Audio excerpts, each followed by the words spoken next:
رمضان كريم برامج كعافيماتك وعيقلينتا بش رمضان كالكال هوسبيتال كلا سو وحكوغو حنونada dilaaca bisha Ramadan sida gastri xanuunada sakarowga calool fadhiga iyo kuwa kale oo badan kala soo maalin kasta baraha bulshada. Assalamu alaykum wa rahmatullahi wa barakatuh. Ramadan Kareem.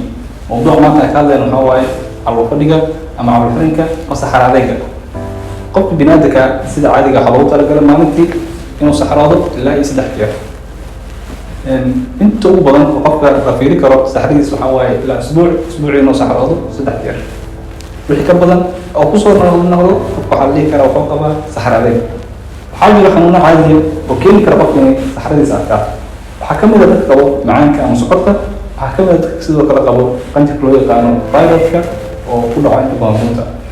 waxaa ka mid ah dadka inta badan qabo calool aad ku isticmaalo daawooyinka jilciya caloosha oo qofka si joogto ah u isticmaalo waxay keeni kartaa qofka oo joojiyo inay keento saxaradina adkaato. waxaa keeni kara xanuunada ku dhaco mindhiciraha in ayna keenaan inay saxarada adkaato. sidee loo hortegi karaa?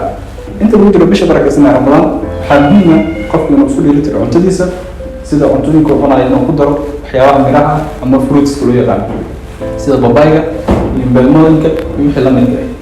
sidoo kale inuu isticmaalo cunto isku dheelitiran. sidoo kale waxaa muhiim ah inuu qofka isticmaalo biyo badan ilaa iyo 10 galaas maalintii. sidoo kale waxaa muhiim ah qofka inuu aad u isticmaalo ama uu sameeyo exercise ama aalmiito ilaa 30 daqiiqo ilaa 45 daqiiqo intuu